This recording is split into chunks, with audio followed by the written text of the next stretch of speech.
अस्सलाम वालेकुम स्टूडेंट्स।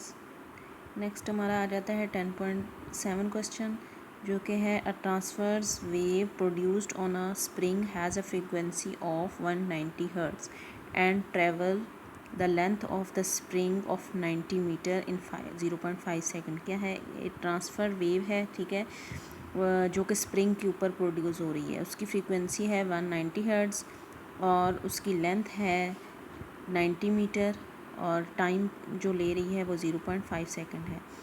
तो हमने तीन चीज़ें फाइंड आउट करनी है: टाइम पीरियड, ठीक है, स्पीड और वेव लेंथ। ये हमारा आ जाता है 10.7 का सॉल्यूशन। सो सबसे पहले गिवन डाटा है फ्रीक्वेंसी, डिस्टेंस, ठीक है, F is equal to 190 hertz, और जो हमने डिस्टेंस उसमें क्वेश्चन में था वो 90 मीटर था, ठीक है, जिसको मैंने लेंथ कहा था, तो वो लेंथ नहीं, सॉरी, डिस्टेंस होगा, ठीक है। इस केस में वो पेंडुलम हो तो उस केस में लेंथ होती है, तो ये डिस्टेंस होगा 90 मीटर और टी होगा 0.5 सेकेंड। तो हमने फाइंड तीन चीज़ें करनी है: time period, speed, wave length. तो सबसे पहले जो है टाइम पीरियड हमें पता है 1/f की इक्वल होता है, तो हमने फ्रीक्वेंसी हमें गिवन है तो हमने वैल्यू पुट की, तो हमारा टाइम पीरियड आ गया 0.01 सेकेंड, ठीक है। नेक्स्ट आ जाता है स्पीड हमें पता है, यहाँ वेलोसिटी जो है, अगर हम वो फाइंड, हमें उसका फार्मूला पता है कि d/t होता है, displacement with respect to the time, ठीक है। तो हमने डिस्टेंस का फार्मूला वैल्यू पुट की और टाइम की, तो हमें यहाँ पे मिल गई स्पीड, ठीक है। नेक्स्ट थर्ड पार्ट में v is equal to F lambda, इससे हमें स्पीड पता है, फ्रीक्वेंसी पता है, तो हम वेव लेंथ यहाँ से कैलकुलेट कर सकते हैं 0.95 मीटर। ओके, 10.8 क्वेश्चन है कि water waves in a shallow dish are 6 centimetre long, ठीक है। वाटर वेव्स एक डिश के अंदर बनी जिसकी लेंथ है 6 centimetre. At one point, the water moves down at a rate of 4.8 oscillations per second.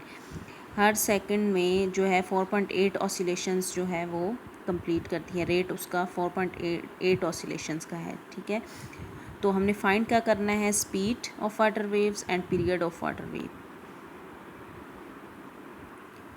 ये हमारा आ जाता है 10.8 का सॉल्यूशन। सबसे पहले डाटा वेवलेंथ 6 सेंटीमीटर है, तो उस मीटर में कन्वर्ट किया, 0.06 मीटर आ गया।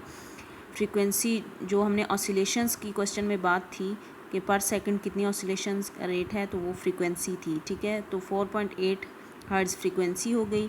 फाइंड हमने स्पीड करनी है और टाइम पीरियड करना है। सबसे पहले स्पीड का formula v is equal to F lambda हो गया, तो वैल्यूज़ पुट करके v 0.29 मीटर पर सेकंड आ गई, और टाइम पीरियड 1/f होता है, तो 1/by 4.8 पुट किया, तो 0.21 सेकेंड टाइम पीरियड आ जाता है। ये हमारा था 10.8। नेक्स्ट आ जाता है 10.9 question. At one end of a ripple tank 80 centimetre across a 5 hertz vibrator produces wave length is 40 millimetre, ठीक है। At one end of ripple tank के एक एंड पे क्या है? 80 सेंटीमीटर अक्रॉस 5 हर्ट्ज। डिस्टेंस कितने पे? 80 सेंटीमीटर पे, और वाइब्रेटर की फ्रीक्वेंसी कितनी है? 5 हर्ट्ज़। तो वेव्स प्रोड्यूस हो रही हैं जिनकी वेव लेंथ है 40 मिलीमीटर।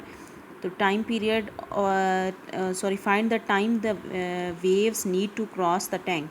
इस टैंक को क्रॉस करने के लिए कितना टाइम वो वेव्स लेंगी, वो हमने फाइंड आउट करना है। तो ये हमारा 10.9 का गिवन डाटा है कि डिस्टेंस 80 सेंटीमीटर है, तो 0.8 मीटर हो गया। Frequency 5 hertz, wave length 40 millimetre है, तो मिलीमीटर कितना होता है? 40 इंटू 10⁻³ तो जब 40 इंटू 10⁻³ करेंगे तो वो 0.04 मीटर जो है आ जाता है मीटर में। तो find time to cross the tank, ठीक है। टी हमने फाइंड आउट करना है, स्मॉल टी। तो सॉल्यूशन हमारा आ गया v is equal to F lambda. Formula v में जब हमने f और लेमडा की वैल्यूज़ पुट की, हमें स्पीड मिल गई। तो डिस्टेंस हमें पता है, v भी हमें पता है, तो टाइम पीरियड यहाँ से हम इस फार्मूला से जो है रीअरेंज करके निकाल सकते हैं, जो कि आ गया 4 सेकेंड। नेक्स्ट हमारा आ जाता है 10.10 question, what is the wave length of radio waves transmitted by an FM station. ठीक है, वेव लेंथ रेडियो वेव्स की हमने कैलकुलेट करनी है और जिसकी 90 मेगाहर्ट्ज़ जो है फ्रीक्वेंसी है। तो हमें पता है 1 मेगा कितने की इक्वल होता है 10⁻6 के। तो स्पीड ऑफ रेडियो वेव कितनी है 3 इंटू 10⁸ मीटर पर सेकंड। ये हमारा सोल्यूशन आ गया 10.10 का। तो सबसे पहले डाटा है कि फ्रीक्वेंसी 90 मेगाहर्ट्ज़ है, तो 90 इंटू 10⁻6 हर्ट्ज़। तो स्पीड है 3 इंटू 10⁸ मीटर पर सेकंड और वेव लेंथ है और जो कि हमने कैलकुलेट करनी है। तो v equal to F lambda से हमने वेव लेंथ कैलकुलेट, ये हमने वेव लेंथ कैलकुलेट कर ली। कितनी आ गई 3.33 मीटर, वैल्यूज़ v और f की पुट करके। यहाँ तक हमारा हो जाता है chapter number 10 complete with conceptual question, review question and numericals.